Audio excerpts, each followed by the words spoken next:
Amen. Praise the Lord. എല്ലാവർക്കും വന്ദനം. കർത്താവ് സഹായിക്കട്ടെ. First John chapter 2.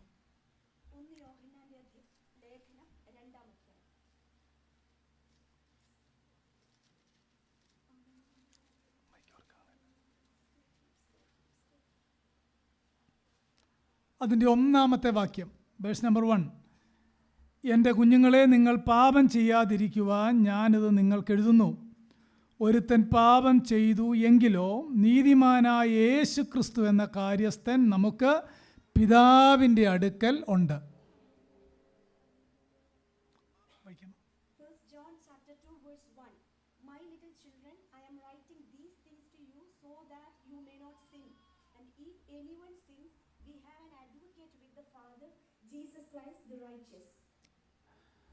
ഞാൻ ഇന്ന് നിങ്ങളോട് പറയാനായിട്ട് ആഗ്രഹിക്കുന്നത്, what happens when a believer commits sin. ഒരു ദൈവ പൈതൽ പാപത്തിലേക്ക് പോകുമ്പോൾ എന്താണ് സംഭവിക്കുന്നത്, അതാണ് ഞാൻ നിങ്ങളോട് പറയാനായിട്ട് പോകുന്നത്.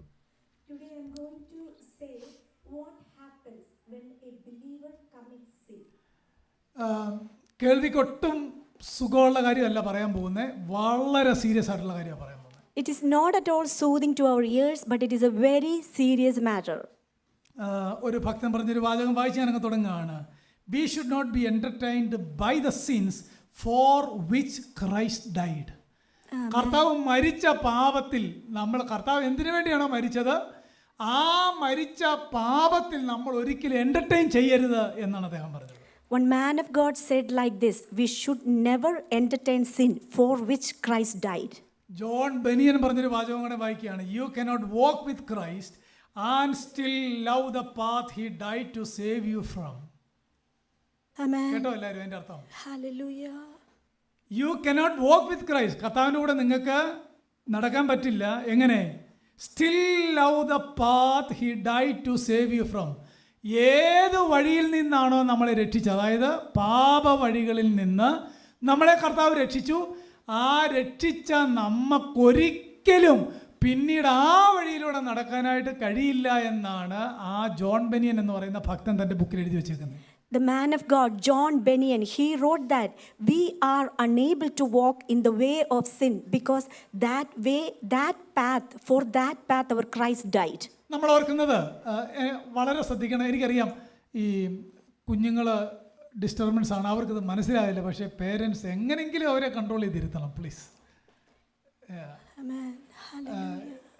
അവർ ഒത്തിരി വഴക്കാണെങ്കിൽ നിങ്ങളെ ബാക്കിൽ റൂമിൽ പോയിരിക്കും, എന്തെങ്കിലുമൊക്കെ ചെയ്താൽ മതി. Okay, please take care of your children as much as possible. ഭയങ്കര പാടാണ്, നമുക്കറിയാം, വളരെ പാടാണ്. ഞാൻ നിങ്ങളെ ബ്ലെയിം ചെയ്യത്തില്ല ആ കാര്യത്തിനകത്ത്. I'm not blaming any parent because I know the difficulty to control a toddler or a baby. ചെയ്യാവുന്നൊരു കാര്യമുണ്ട്. ഞാൻ ചെയ്യുന്നൊരു കാര്യം പറയാം. ഞാൻ ദൈവത്തോട് കരഞ്ഞ് പ്രാർത്ഥിക്കാം, എൻ്റെ കർത്താവെ കൊച്ചിന്ന് മര്യാദയ്ക്ക് ചർച്ച ഇരിക്കണമെന്ന് പ്രാർത്ഥിച്ചിട്ട് അവരുടെ കാര്യം. നിങ്ങൾക്കറിയാം, 1 വയസ്സ് കഴിഞ്ഞപ്പോൾ ബ്ലസ്സി ജോലിക്ക് പോയതാണ്. എനിക്ക് എന്നാ ചെയ്യണമെന്ന് അറിയാൻ പാടില്ലായിരുന്നു. കർത്താവിനോട് പറഞ്ഞ് കർത്താവ് കാരണം കാണിക്കുന്നു. Hallelujah. I am going to tell you a secret what I did. The day after actually 1 year my wife got a job. So still I started to pray to God, Father, please control my baby at the church. That's God is answering our prayers. പ്രാർത്ഥന അത്ര holy ആയിരുന്നുകൊണ്ടൊന്നുമില്ല, കർത്താവ് കാരണം കാണിച്ചതാകട്ടെ. By his mercy he is answering my prayer. സ്തോത്രം. നമ്മൾ ഈ sin എന്നൊക്കെ കേൾക്കുമ്പം നമ്മൾ വലിയ വലിയ സിന്നിനെയാണ് നമ്മുടെ മനസ്സിലേക്ക് ഓർമ്മ വരുന്നത്. When we hear about the word sin, we usually think big sins. Holiness എന്ന് കേൾക്കുമ്പോൾ നമ്മുടെ മനസ്സിലേക്ക് വരുന്നത് അത് നമ്മളെ കൊണ്ട് നടക്കുന്ന കാര്യമല്ല എന്നാണ് പറയുന്നത്. When we hear the word holiness, we are thinking that it is unable to achieve that. ഈ ഹോളി ആയിട്ടൊക്കെ ജീവിക്കണമെങ്കിൽ വളരെ ബുദ്ധിമുട്ടാണെന്ന് ആൾക്കാർ പറയാറുണ്ട്. Usually people mention like this, it is really difficult to live a holy life on this earth. പക്ഷേ holy ആയിട്ട് ജീവിക്കുന്ന ആരെയെങ്കിലും നിങ്ങൾ കണ്ടിട്ടുണ്ടെങ്കിൽ ആ വ്യക്തിയോടൊന്ന് ചോദിക്കണം, ഹോളി ലൈഫ് ഡിഫിക്കൽട്ട് ആണോ എന്ന് ചോദിക്കണം. But if you see anyone who is leading a holy life and you should ask this question to that person, is it difficult to walk in a holy life? അദ്ദേഹം ഒരിക്കലും ഹാർഡാന്ന് പറയല്ല. That person will never ever say holy life is a hard life. വളരെ വിശുദ്ധനായിട്ട് ജീവിക്കുന്ന ഒരു പിതാവിനെ എനിക്കറിയാം. I know a father who is living a very holy life, leading a holy life. അദ്ദേഹത്തെ കണ്ട നല്ല നല്ല ഫെയർ ആണ്, നല്ല നിറമുള്ള ഒരാളാണ്, നല്ല വെളുത്ത ഒരാളാണ്. That grandpa was really a fair person. ആ ചർച്ചിലെ അംഗങ്ങൾ എന്നോട് പറഞ്ഞിട്ടുണ്ട്, ഈ അങ്കിളിന്റെ മുഖം പോലെ തന്നെയാണ് ഹൃദയം എന്ന് പറഞ്ഞാൽ അത്ര ഹോളിയാണ് അദ്ദേഹം. The church members told me that however the face looks like, how much fairness the face has, similarly that heart also of that father is so holy and pure. അദ്ദേഹത്തോട് ഒരാൾ ചോദിച്ചു, ഹോളി ലൈഫ് ഹാർഡ് ആണോ എന്ന് ചോദിച്ചു. Holy life hard ആണ്. One person asked that grandpa, is holy life hard? അദ്ദേഹം പറഞ്ഞു, ഉത്തരം കേൾക്കണോ? The answer, holy life is happy life എന്നാണ് അദ്ദേഹം പറഞ്ഞത്. he replied, holy life is a jolly life. ദൈവഭയത്തിൽ ജീവിക്കുന്ന ഏതൊരാളോട് ചോദിച്ചാലും പറയും, ഹോളി ലൈഫ് ഹാർഡ് അല്ല. Amen. Whoever lives in the fear of the Lord, if you ask that person will reply, holy life is not at all hard. അത് happy ലൈഫാണ്. Worldly life happy അല്ല. ഒരു temporal ആയിട്ടുള്ള pleasures ഒക്കെ ഉണ്ട്, പക്ഷെ പിന്നീട് അത് ദുഃഖമായിരിക്കും. എന്നാൽ ഹോളി ആയിട്ട് ജീവിക്കുക എന്ന് പറഞ്ഞാൽ ക്രൈസിസ് ആണെങ്കിലും പ്രയാസമാണെങ്കിലും അത് ഹാപ്പി ലൈഫ് ആയിരിക്കും. Amen. If you take a decision to live a holy life, though it may hard in times, but still we enjoy that life. That life is a jolly life. But if you live an unholy life, it may try to give you on first hand some jolliness, some happiness, but it will lead to sorrow. നമ്മുടെ വിഷയത്തിലേക്ക് ഞാൻ വരികയാണ്. എനിക്ക് എല്ലാം പറയാൻ പറ്റില്ല, may be next week കൂടെ പറയേണ്ടി വരും. നമ്മൾ തെറ്റ് ചെയ്യുമ്പോൾ എന്താണ് പൊതുവെ നമ്മൾ ചെയ്യുന്നത്? നമ്മൾ സാധാരണ ചെയ്യുന്ന കാര്യമാണ് കൺഫസ് ചെയ്യും, ഏറ്റു പറയും, ഉപേക്ഷിക്കും. Whenever we commit a sin, usually we try to confess that sin. നമ്മളെല്ലാവരും അങ്ങനെ, പ്രത്യേകിച്ച് ഹോളി കമ്മ്യൂണിയൻ ഉണ്ടെങ്കിൽ നമ്മൾ അന്ന് പ്രത്യേകം കൺഫസ് ചെയ്യും. Whenever we have the Lord's table before us, we usually confess all of our sins. എന്നാൽ നിങ്ങൾ ചിന്തിച്ചിട്ടുണ്ടോ, കൺഫസ് ചെയ്യുന്നത് കൊണ്ട് മാത്രം കാര്യം സെറ്റിലാവുമോ? Have you ever thought that if you confess a sin committed knowingly, is that enough for that sin? അത് സെറ്റിലാകത്തില്ല. കാരണം നിങ്ങൾ ബൈബിൾ വായിച്ചിട്ടുണ്ടോ? വിശുദ്ധന്മാര് പാപം അവരുടെ ജീവിതത്തിൽ സംഭവിച്ചിട്ടുണ്ടെങ്കിൽ കർത്താവ് ക്ഷമിച്ചെങ്കിലും അതിൻ്റെ നാച്ചുറൽ എഫക്റ്റ് ഓഫ് കോൺസിക്വൻസസ് ഉണ്ടാകുന്നുണ്ട്. Even though we can see in the scripture, though Christ forgive a person's sin, still that person actually suffered the consequences of that sin. Galatians chapter 6 verse 7 അങ്ങനെ വായിക്കുന്നത്, do not be deceived, God is not mocked, for whatever a man sows that he will also reap. ദൈവത്തെ പരിഹസിച്ചുകൂടാ, മനുഷ്യൻ വിതയ്ക്കുന്നത് തന്നെ കൊയ്യും. Hallelujah. In Galatians chapter 6 we are reading that do not ever mock God. Whatever we sow, we will reap the harvest. അതാണ് ഞാൻ ആരംഭത്തിൽ പറഞ്ഞത്, confession of sin does not necessarily eliminate the consequences. That's the reason confession of any sin does not eliminate the consequences of that sin. എനിക്ക് നിങ്ങളുടെ ശ്രദ്ധ അല്പം കൂടെ വേണം. ഞാൻ വളരെ പ്രാർത്ഥിച്ച് ഇതിനെ ഒന്ന് ഗ്രഹിക്കാനായിട്ട് ശ്രമിക്കുകയും വളരെ വിശുദ്ധന്മാരായ ദൈവദാസന്മാരോട് ഞാൻ ഇന്നലെ ഈ വിഷയം ചോദിക്കാനായിട്ടൊരു പാസ്റ്ററോട് സംസാരിക്കുകയും ചെയ്തു. I like to invite all of your undivided attention, and I actually spent a lot of time to meditate, and especially yesterday also I talked this message with another man of God. ഒരു ഭക്തൻ പറഞ്ഞ വാചകമുണ്ട്, the believer needs to remember that the one who enjoy the pleasures of sin will also have to suffer the plague of sin. Amen. One who enjoy the pleasures of sin also have to suffer the plague of that sin. നമുക്ക് സിന്ന് choose ചെയ്യാം, പക്ഷെ plague choose ചെയ്യാൻ പറ്റില്ല. We are able to choose to sin, but we cannot control the plague. അതൊരു കോയിന്റെ രണ്ട് സൈഡാണ്. പ്ലഷേഴ്സിന് പുറകെ ഒരു വിശ്വാസി പോയിട്ടുണ്ടെങ്കിൽ അതിന്റെ അനന്തര ഫലം ഉണ്ടായിരിക്കും. അതിനെ ന്യൂ ടെസ്റ്റ്മെന്റ് മറ്റൊരു പേര് വിളിക്കുന്നുണ്ട്, ചാസ്റ്റൈസ്മെന്റ് എന്നാണ് വിളിക്കുന്നത്. It is like the other side of a coin. If you choose knowingly sin, then there is a consequence of sin will follow you. എന്താ കോൺസിക്വൻസസ് എന്ന് പറഞ്ഞാൽ? What is meant by consequences? അതിന്റെ after effect, the after effect of sinning, അല്ലെങ്കിൽ natural result of sin. Amen. ഞാൻ ഒരു ഉദാഹരണം, ഒന്ന് രണ്ട് ഉദാഹരണം പറഞ്ഞിട്ട് ബൈബിളിലേക്ക് വരാം. I'm going to give you a couple of examples and then I'll come back to the scripture. കർത്താവിലേക്ക് വന്ന ഒരുവൻ എക്സാമ്പിൾ മാത്രമാണ് കേട്ടോ. I'm going to give you an example. One person came to Lord Jesus Christ. അദ്ദേഹം അല്പകാലം കഴിഞ്ഞപ്പോഴത്തേക്ക് ചർച്ചിലൊക്കെ വരാതെയായി. He came to Christ, but after a few days or weeks, he stopped coming to church. അദ്ദേഹം ഒരു കള്ളുകുടിയനായിട്ട് കുറച്ചു കാലം അങ്ങ് ജീവിച്ചു. He started to drink and became a drunkard. തന്റെ ശരീരത്തിനുള്ള ഡാമേജ് എല്ലാം വരുത്തി. He killed himself, his body, by a bad habit. ഒത്തിരി ഡാമേജ് ശരീരത്തിന് വരുത്തി. He got a lot of damage by this bad habit of drinking. അങ്ങനെ അദ്ദേഹം വീണ്ടും പരിശുദ്ധാത്മാവിന്റെ ഇന്റർവെൻഷൻ ഉണ്ടായി സഭയിൽ വന്നു. But due to the intervention of the Holy Spirit, he again started to come back to church. തന്റെ പാപം കർത്താവ് കംപ്ലീറ്റ് ആയിട്ട് ക്ഷമിക്കുകയും ചെയ്യും, right? Lord Jesus completely forgive his sins, past sins. തന്റെ ശരീരത്തിൽ ഉണ്ടായ കേടുപാടോ? But just imagine the defects or the failures happen to his body. Is it able to restore? അത് കണ്ടിന്യൂ ചെയ്യും. That whatever That is he the lost. natural result of sin.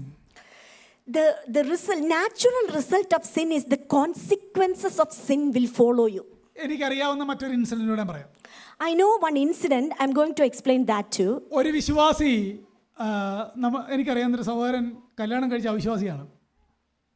One person I know, he married to an unbeliever. സഭക്കാരെല്ലാവരും പറഞ്ഞു ചെയ്യരുതെന്ന് പറഞ്ഞു. അദ്ദേഹം പറഞ്ഞു കുഴപ്പമില്ല, പെണ്ണ് കെട്ടി ഞാൻ അവളെ ചർച്ചയിൽ കൊണ്ടുവരുമെന്ന് പറഞ്ഞു. All the church members advised him, do not ever yoke with an unbeliever. But this young man told, after marriage, I'll try to bring that wife to the Lord. നമുക്ക് ഡയറക്റ്റ് കമാൻഡ് ബൈബിളിനകത്തുണ്ട്, do not be unequally yoked with unbelievers. എല്ലാവരും കേട്ടല്ലോ. Pastor അങ്ങനെ ചെയ്യാമോ എന്ന് എന്നോട് ആരും ചോദിക്കേണ്ട, ബൈബിൾ വായിച്ചാൽ മതി. It is not permitted. We have a direct command from God. കേട്ടാൻ അനുവാദമില്ല.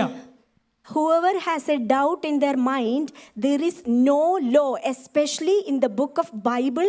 It very clearly states that do not unequally yoked with the non-believers. ഈ സഹോദരൻ പറഞ്ഞു ഞാൻ അവളെ കൂടെ ചർച്ചയിൽ കൊണ്ടുവരാമെന്നും പറഞ്ഞാ പോയത്. This young man told that I am going to bring that not born again person to church. ഞാൻ അതിന്റെ കഥ ആരും എന്നോട് ചോദിക്കരുത് കേട്ടോ. ഗോസ്പൽ അങ്ങനെ പെണ്ണ് കെട്ടി കൺവേർട്ട് ചെയ്യാവുന്ന കർത്താവ് പറഞ്ഞിട്ടില്ല. എല്ലാവരും കേട്ടോ, അങ്ങനെ ഒരു മീഡിയം കർത്താവിനില്ല. ഹലോ ഒന്നുകൂടെ പറയാം.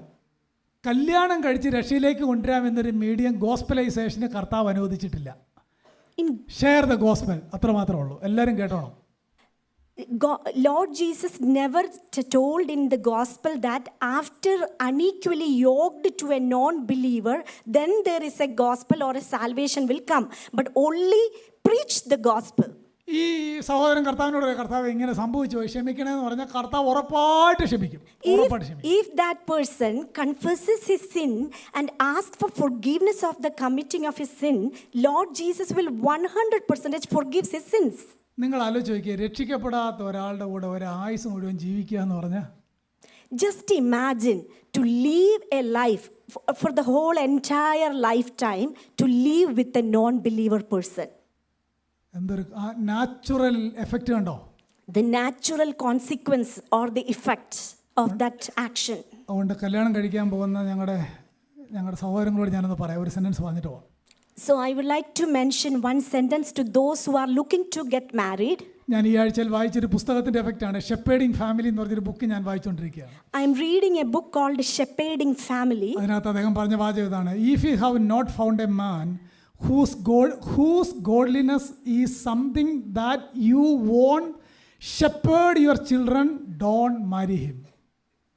Amen. അതിൻ്റെ അർത്ഥം,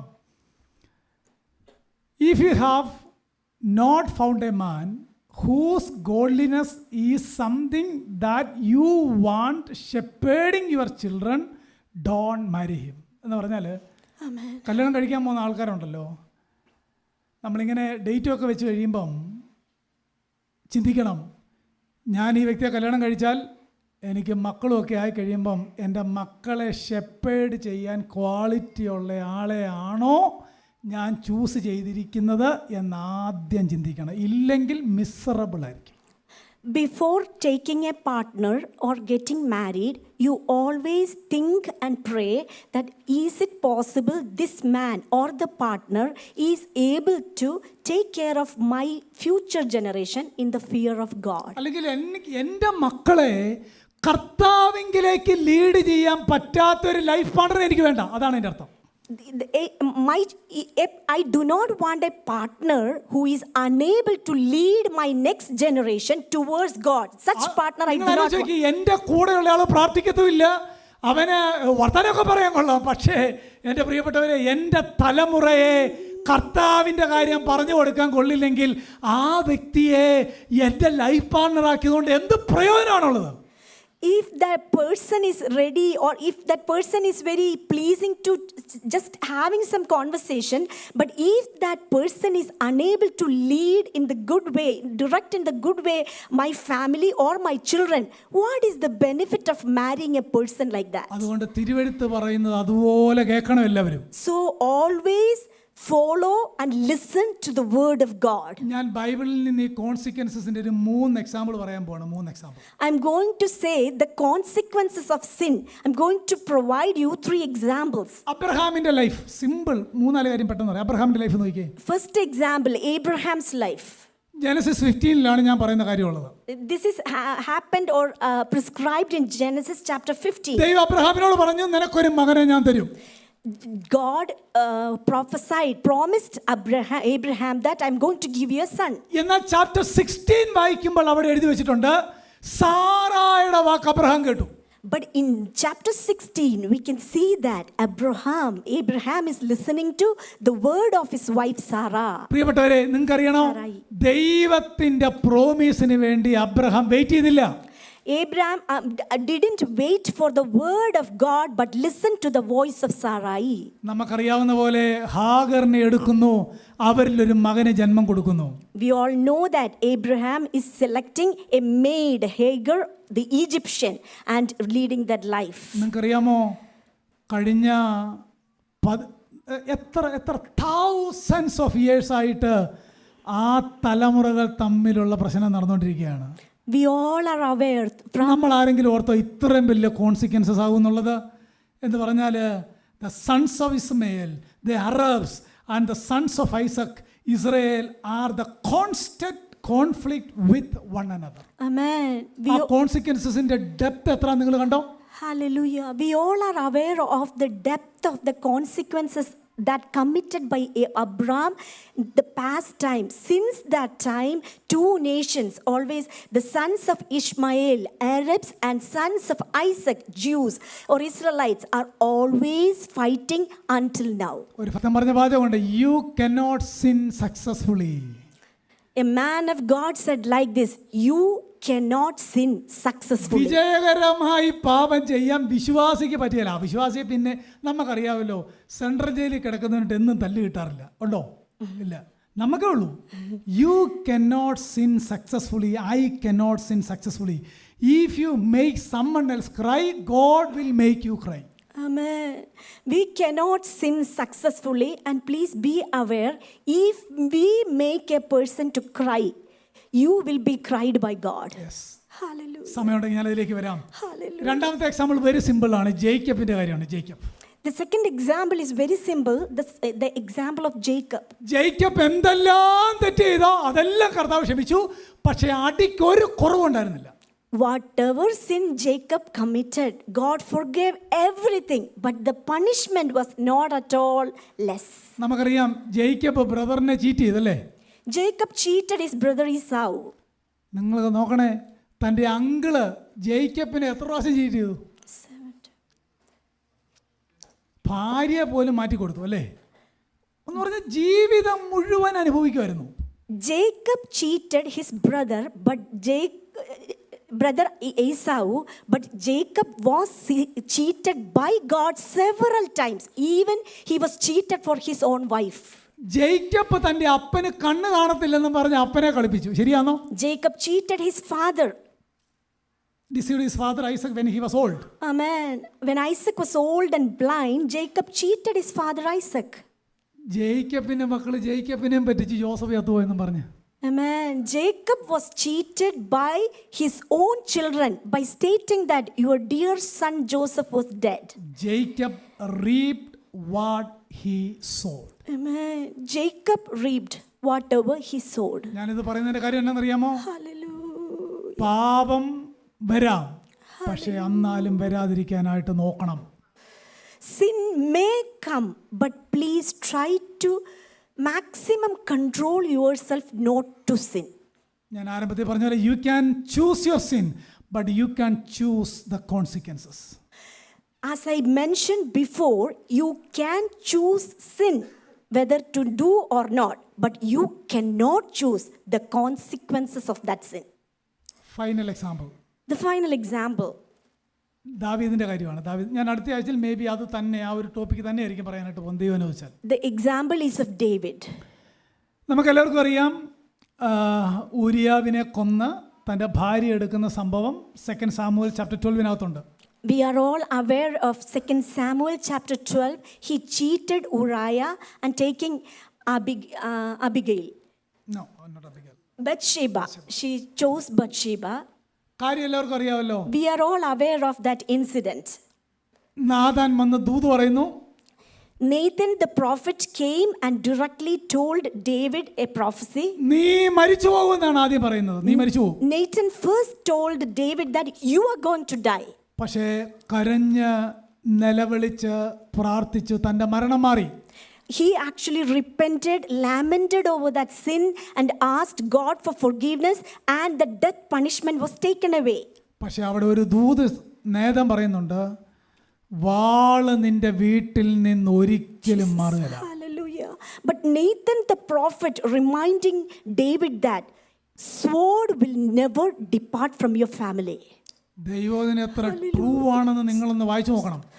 The word of God was so true. When you read through it, you can understand it. ബേർശേബ കരഞ്ഞത് ദാവീദിനൊരു പ്രശ്നമാണ്. ബേർശേബ വിലപിച്ചെന്ന് എഴുതി വെച്ചിട്ടുണ്ട്. ദാവീദിന് അതൊരു പ്രശ്നമേ ആയിരുന്നില്ല തൻ്റെ ഭർത്താവിനെ കൊന്നപ്പോൾ. When Bathsheba was crying, David didn't even care about her cry. പക്ഷേ ദാവീദ് കരയാൻ തുടങ്ങുകയാണ്. But after that incident, David started to cry. വാള് മാറുന്നില്ല, ഉണ്ടായ കുഞ്ഞ് മരിക്കുകയാണ്. The child, they got the child, and the loss of a child is happening right after that. ബൈബിളിൽ സ്വന്തം മകൻ അപ്പനെതിരെ എഴുന്നേറ്റത് ദാവീദിന്റെ മോൻ മാത്രമേ ഉള്ളൂ. In Bible, the book of Bible, a son turned against his own father. The example is of David's son. സ്വന്തം മകനെ പേടിച്ച് ഫോറസ്റ്റിലേക്കും വിൽഡർനെസ്സിലേക്കും പോയ ഒറ്റ രാജാവും ഇല്ല, ദാവീദ് മാത്രമേ ഉള്ളൂ. David was the only king who was afraid of his own son and who was hiding in deserts and forests. Absalom അല്ലേ? അബ്ശാലോം സ്വന്തം സഹോദരനെ കൊന്നു, Amnon. We know David was afraid of Absalom, and Absalom is actually killing his own son. ഒറ്റ അപ്പൻ്റെ മക്കളാന്ന് ഓടണം. They are all having the same father. അതിന്റെ സങ്കടം എന്നറിയാം, അപ്പൻ ജീവിച്ചിരിക്കുമ്പോൾ ആ മക്കൾ മരിക്കുക, അങ്ങോട്ടും ഇങ്ങോട്ടും തല്ലി. But the problem is when a father is living, his own children are dying by fighting against each other. കൊന്നു മാത്രമല്ല, അമ്നോൻ ആത്മഹത്യ, അബ്ശാലോം ആത്മഹത്യ ചെയ്യാണ്. Absalom is actually hanging himself to death. എനിക്ക് എല്ലാ വാക്യം വായിക്കാൻ സമയമില്ല. നിങ്ങൾ അടുത്ത ആഴ്ചയിൽ ഈ വാക്യം വായിക്കേണ്ടി വരും. ദാവീദിന്റെ കരച്ചിൽ രേഖപ്പെടുത്തിയേക്കുന്ന 2 വാക്യമുണ്ട്, ഒന്ന് വായിക്കണം. Amen. Hallelujah. 13:36 നോക്കിയേ. 2 Samuel chapter 13 verse 36. എല്ലാവരും നോക്കണം ആ വാക്യം. 2 സാമുവേൽ ചാപ്റ്റർ 13 വേഴ്സ് 36. ഞാനൊന്ന് വായിക്കാൻ പോവാം. Hallelujah. എല്ലാവരും എടുത്തോ. 13:36 ഇങ്ങനെ വായിക്കുന്നേ. അവൻ സംസാരിച്ച് തീർന്നപ്പോഴേക്ക് രാജകുമാരന്മാർ വന്ന് ഉറക്ക കരഞ്ഞു, രാജാവും സകല ഭൃത്യന്മാരും വാവിട്ട് കരഞ്ഞു. മക്കൾ മരിച്ച കാര്യ, വാവിട്ട് കരഞ്ഞു. ദാവീദിന്റെ കാര്യം എഴുതിയേക്കുന്നേ. ബേർശേബ കരഞ്ഞതിനെക്കാട്ട് ആര് കരഞ്ഞു? ഡേവിഡ് കരഞ്ഞു. ഇനി അതിനേക്കാൾ ഹൃദയഭേദകമായ വാക്യം 18:32 നിങ്ങൾ നോക്കിയേ. 18:32 and 33 മാത്രം വായിച്ചാൽ മതി.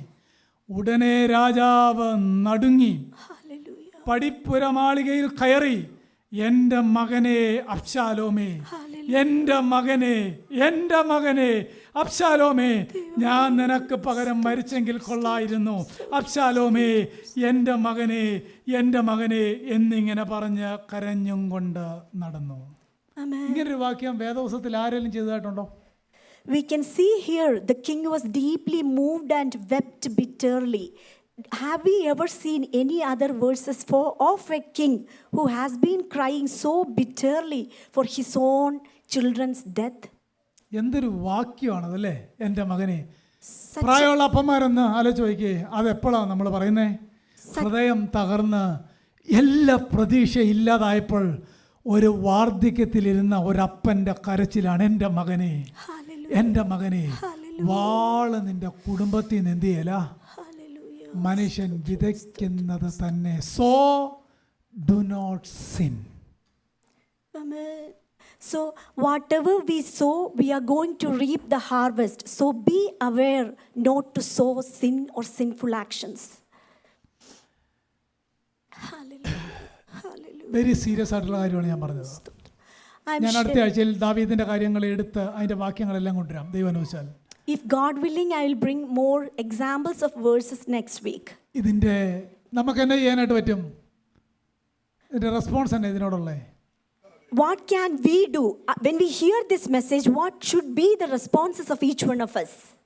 പ്രിയപ്പെട്ടവരെ, പക്ഷേ നമുക്കിതൊക്കെ അറിയാമെങ്കിലും നമ്മൾ പാവം ചെയ്ത് ഏറ്റു പറഞ്ഞാൽ മതിയല്ലോ എന്ന് പറഞ്ഞ് നടക്കുന്നവരാണ്. Even though we are all aware of all these things, we are thinking that if I sin, I should have confessed, then the sin will be forgiven. ഒരു 5 മിനിറ്റ് ഇവിടെ നിന്ന് കേട്ടെ. Please listen me 5 നമ്മൾ ഈ ചില minutes. സഹോദരന്മാരെയൊക്കെ ഒന്നും അറിയാൻ മേലിൽ അവരുടെ പേര് നശിപ്പിക്കാൻ വേണ്ടി എന്തെങ്കിലുമൊക്കെ പറയുന്നവരില്ലേ നമ്മുടെ ഇടയിൽ? Many times, just imagine, in order to defame or destroy a person's reputation, many times when you have a conversation, have you recited that person's name? പക്ഷേ സകലവും കാണുന്നൊരു കർത്താവുണ്ട് എന്ന കാര്യം നമ്മൾ മനസ്സിലാക്കണം. Hallelujah. But never forget that God can see and hear everything. രാജാവിൻ്റെ വീട്ടിൽ നിന്ന് വാള് മാറിയില്ലെങ്കിൽ വിതയ്ക്കുന്നത് തന്നെ നമ്മൾ എന്ത് ചെയ്യാണ്? കൊയ്യാണ്. If a king cannot save from the punishment from a holy God, then imagine what will be our conditions. ബൈബിളിനകത്തൊരു വാക്യമുണ്ട്, ദൂഷണം പറയരുത്, blasphemy. Do not blaspheme. There is a verse in Bible. ബ്ലാസ്ഫമിയുടെ അർത്ഥം ഞാനൊരു 2-3 years മുമ്പ് ഇവിടെ പറഞ്ഞിട്ടുണ്ട്. I explained the meaning of blasphemy. എല്ലാവരും കേട്ടോ, blasphemy 2 വാക്ക് ഒരുമിച്ച് ചേർന്നതാണ്. Blasphemy Contain 2 words. contains 2 words. ഒന്നാമത്തെ വാക്ക് ബ്ലാസ്റ്റ് എന്നാണ്, blast. Blast, that is the first word. Second word Femi എന്നാണ്, ഫെമി. The second ഇത് word, രണ്ടുകൂടെ ചേർന്നാണ് ബ്ലാസ്ഫമി, ദൂഷണം എന്ന വാക്ക് വന്നേക്കുന്നത്. the blast or phemi. These two come together to create that word blasphemy. Femi എന്ന വേർഡിന്റെ അർത്ഥം good name എന്നാണ്, സൽപ്പേര് എന്നാണ് അതിന്റെ അർത്ഥം. Phemi meaning is good name or good reputation. Blast എന്ന് പറഞ്ഞ അർത്ഥം എന്നാ? Blast, പറഞ്ഞു, ഞാൻ പറയുന്നില്ല, നിങ്ങൾ പറഞ്ഞാൽ മതി. the meaning of അന്നേരം blast, ബ്ലാസ്റ്റ് ഫെമി എന്ന് പറഞ്ഞാൽ അതിന്റെ അർത്ഥം എന്നാ? destroying reputation. സഹോദരന്റെ നല്ല പേര് ബോംബ് വെച്ച് പൊട്ടിക്കുക. എല്ലാരും കേട്ടോ? Hallelujah. ബ്ലാസ്ഫമിയുടെ അർത്ഥം Hallelujah. സൺഡേ വന്നിട്ട് ആത്മാവില്ലാത്ത പ്രസംഗമാണെന്ന് പറയരുത്. Hallelujah. Hallelujah. ബ്ലാസ്ഫമിയുടെ അർത്ഥം ബ്ലാസ്റ്റ് എന്ന് പറഞ്ഞാൽ പൊട്ടിക്കുക, ഫെമി എന്ന് പറഞ്ഞാൽ നല്ല പേര്, കൂട്ടു സഹോദരന്റെ പേര് ബോംബ് വെച്ച് Hallelujah. പൊട്ടിക്കുക. Just നമ്മുടെ ഇടയിലുണ്ടല്ലോ എന്നെ തീവ്രവാദികളുണ്ടെന്ന് അറിയാവോ നിങ്ങൾക്ക്? Just be careful. Do not ever try to blast the reputation of another person. അവിടെ ഇരിക്കുമ്പോൾ തന്നെ എത്ര പേരുടെ പേര് പൊട്ടിച്ചിട്ടുണ്ടെന്ന് ആലോചിച്ചു. Just imagine how many people's or names, reputation you or by yourself or by some circumstances you destroy. അയ്യോ, ഏറ്റു പറഞ്ഞാൽ എല്ലാം തീരെയല്ല. If you confess, it might be finished, but it won't be done. Praise the Lord. Hallelujah. ഞാനൊരു story കൂടെ പറഞ്ഞതിൻ്റെ, ഇത് വളരെ serious ആണ്. I will continue next Sunday. അതിൻ്റെ പോയിന്റ് ബൈ പോയിന്റ് ആയിട്ട് ഞാൻ പറയും, ദൈവം വെച്ചാൽ. I'm going to say one more example, and if God willing, I will explain point by point next week. Consequences എത്ര ദോഷം ചെയ്യുന്നുള്ളതിൻ്റെ എക്സാമ്പിളാണ്. An example how serious the consequences of sin. ഇന്ത്യയിൽ നടന്ന എക്സാമ്പിളാണ്. പിള്ളേരൊന്ന് കോംപ്രിഹെൻഡ് ചെയ്യാനായിട്ട് നോക്കണം. ഇന്ത്യയിൽ നടന്നതാണ്. This incident happened in the land of India. Story ആട്ടോ. It's a story. 2 നൈബേഴ്സ് വിശ്വാസികളാണ്, അവർ തമ്മിൽ വളരെ പ്രശ്നമാണ് എന്നും. The 2 neighbors, both of them were believers. They were always having some issues between each other. ഈ പ്രശ്നം ചർച്ച് നോക്കിയിട്ട് ഒന്നും പരിഹരിക്കാൻ പറ്റുന്നില്ല. Church tried to solve that problem between those families, but it was unable to do അങ്ങനെ so. പ്രശ്നമില്ലായപ്പം ഒരു വീട്ടുകാരൻ മറ്റേ വീട്ടുകാരന്റെ പറമ്പിൽ കൊണ്ട് വീഡ്സ് വിതറി. That issue was happening at that time. One of the neighbors, what he did, he sowed some weeds in the other people's land. നിങ്ങൾക്കറിയാലേ weeds വിതറി കഴിഞ്ഞാൽ ഉണ്ടാകുന്ന ദോഷം. You all are aware what is the problem of sowing some പക്ഷെ weeds. ഈ weeds ആരെ വിതറിയെന്ന് ആ വീട്ടുകാർക്ക് അറിയില്ല. But the other family didn't know who sowed that weeds. എല്ലാവരുടെ ഇടപെട്ട് ഈ പ്രശ്നം പരിഹരിക്കണമല്ലോ, അതിനുവേണ്ടി അവർ തീരുമാനിച്ചൊരു കാര്യം ചെയ്യാം, ഈ വീട്ടിലെ മോനും ആ വീട്ടിലെ മോളും തമ്മിൽ കല്യാണം കഴിക്കട്ടെ, അങ്ങനെയെങ്കിലും പ്രശ്നം തീരുമെന്നാക്കി. But everyone believed that this problem will be solved if the son of this house marry the daughter of the next house, then that problem might get resolved. Finally അങ്ങനെ കല്യാണം കഴിച്ചു. Finally it happened. ഡവറി ആയിട്ട് എന്നാ മോന് കിട്ടിയെന്നറിയാവോ? Do you know what that son got as a dowry? ഇവൻ കൊണ്ടുപോയി weeds വിതച്ച സ്ഥലം. The person who sowed weeds, that land, he himself got it back. ഒരാൾ ചോദിച്ചു, മോനെ എങ്ങനെയുണ്ട് ജീവിതമൊക്കെ, എങ്ങനെയുണ്ട് സ്ഥലമൊക്കെ നല്ലതാണോ എന്ന് ചോദിച്ചു. One person asked that son, how is life? Is that land good? അന്നേരം അദ്ദേഹം പറഞ്ഞതാണ്, ഇപ്പം കിട്ടിയ റിപ്പോർട്ട് അനുസരിച്ച് ഇന്ന് രാവിലെ അവൻ പോയി കള പറിച്ചിട്ടാണ് യോഗത്തിന് പോയെന്ന്. He said that it is only having weeds, not any fruits or crops. ഞാൻ പറഞ്ഞ പോലെ അല്ല പറഞ്ഞേ. ഞാൻ പറഞ്ഞത് hope you understood. I hope you all got it. നമ്മൾ വായിച്ച വാക്യം ഏതായിരുന്നു? John chapter 2 verse 1. We read the verse 1 John chapter 2 എൻ്റെ verse കുഞ്ഞുങ്ങളെ 1. നിങ്ങൾ പാപം ചെയ്യാതിരിക്കുവാൻ ഞാനത് നിങ്ങൾക്ക് എഴുതുന്നു. അത്രേ മതി. വി ഹാവ് വളരെ ക്ലിയർ ആയിട്ടാണ് പറഞ്ഞേക്കുന്നത്. Hallelujah. അറിയാതെ ഐസൊലേറ്റഡ് ആയിട്ടുള്ള സിന്നൊക്കെ നമ്മുടെ ജീവിതത്തിൽ വരാം. Hallelujah. പക്ഷേ അതിനെ വെച്ചോണ്ടിരിക്കരുത്. അതിനെ ഏറ്റു പറയണം, ഉപേക്ഷിക്കണം. ഒരു കാരണവശാലും ദൈവസഭയ്ക്കോ ദൈവമക്കൾക്കോ ദോഷം വരുന്ന ഒരു കാര്യവും നമ്മുടെ ജീവിതത്തിൽ ഉണ്ടാകരുത്. My little children, I am writing these things to you so that you may not sin. Be aware, do not sin. If you commit sin, confess it and come back to God. Our Lord is faithful. നമുക്ക് pleasure choose ചെയ്യാം, പക്ഷേ plague choose ചെയ്യാൻ പറ്റില്ല. You cannot sin successfully. വിജയകരമായിട്ട് പാപം ചെയ്യാൻ കർത്താവ് ആരെ അനുവദിക്കില്ല. ദൈവവൈതലാണോ ചാസ്റ്റൈസ്മെൻ്റ് ഉറപ്പായിരിക്കും. അത് വളരെ വേദനയായിരിക്കും. അതിനെ ശാസിച്ചാലും പോവുകയില്ല, മുറിച്ചാലും പോവുകയില്ല, അറുത്താലും പോവുകയില്ല. അതിന് കൃപാവരമുള്ള ആരുമില്ല. കർത്താവ് കരുണ കാണിച്ചാൽ മാത്രമേ മാറുള്ളൂ. Amen. We can choose the pleasures of sin, but we cannot choose the plague of sin. So be aware. രക്ഷിക്കപ്പെടാത്തവൻ്റെ ശാപം നമ്മളെല്ലാവരുടെയും കർത്താവിനോട് ഏറ്റു പറഞ്ഞാൽ മാറും. പക്ഷേ രക്ഷിക്കപ്പെട്ടവന് കിട്ടിയ കോൺസിക്വൻസസ് എത്ര ഉപസിച്ചാലും എന്ത് ചെയ്യല, മാറില്ല. If a person is born again, that person, if he knowingly commits sin, he has to suffer the consequences of that sin. രക്ഷിക്കപ്പെടാൻ വേണ്ടി Lord I am a sinner എന്ന് പറഞ്ഞാൽ മതി, ദ സ്റ്റേറ്റ് ഓഫ് സിൻ പറഞ്ഞാൽ മതി. പക്ഷേ രക്ഷിക്കപ്പെട്ടതിന് ശേഷം ഉണ്ടല്ലോ 1, 2, 3 എന്ന് പറഞ്ഞ് എല്ലാം പറഞ്ഞ് ഉപേക്ഷിച്ചിട്ട് വേണം ജീവിക്കാൻ. Amen. The time when we need to confess our sin, we can be saved. But after being saved, if we commit sin, we will be having some chastisement. വിതയ്ക്കുന്നത് തന്നെ കൊയ്യും അല്ലേ? Whatever we sow, we are going to reap. ഗോതമ്പ് വിതച്ചാൽ ഗോതമ്പ് കൊയ്യും. If we sow a seed, then we will reap the harvest of that seed. ഇപ്പോൾ wheat ആണെങ്കിൽ wheat തന്നെ കൊയ്യും. If it is a wheat, then we will reap wheat. രണ്ടാമത്തെ principle, എവിടെ വിതച്ചോ അവിടെ തന്നെ കൊയ്യും. Wherever we sow, the circumstances or the events, in the same place, we will reap it. ഇത് നാളെ കൊയ്യണമെന്നില്ല. Will take time. Sure there will be a harvest. It may not happen suddenly, but there will be a harvest and you will or I will reap it. ഞാൻ വളരെ serious ആയിട്ടാണ് ഈ സർവ്വം പറഞ്ഞേക്കുന്നത്. I said it in a very serious way. ദൈവത്തെ പരിഹസിച്ചുകൂടാ, മനുഷ്യൻ വിതയ്ക്കുന്നത് തന്നെ കൊയ്യും. Do not ever mock God, and whatever a man sows, വളരെ ഭയത്തോടെ ദൈവാശ്രയത്തോടെ ജീവിക്കാൻ കർത്താവ് നമ്മളോട് കരുണ കാണിക്കട്ടെ. let us fear the Lord and live a life faithfully. ആമേൻ, ആമേൻ, ആമേൻ. എഴുന്നേറ്റ് ഒരു പാട്ട് പാടി കർത്താവിനെ മഹത്വപ്പെടുത്താം, സ്തോത്രം അർപ്പിക്കാമല്ലോ.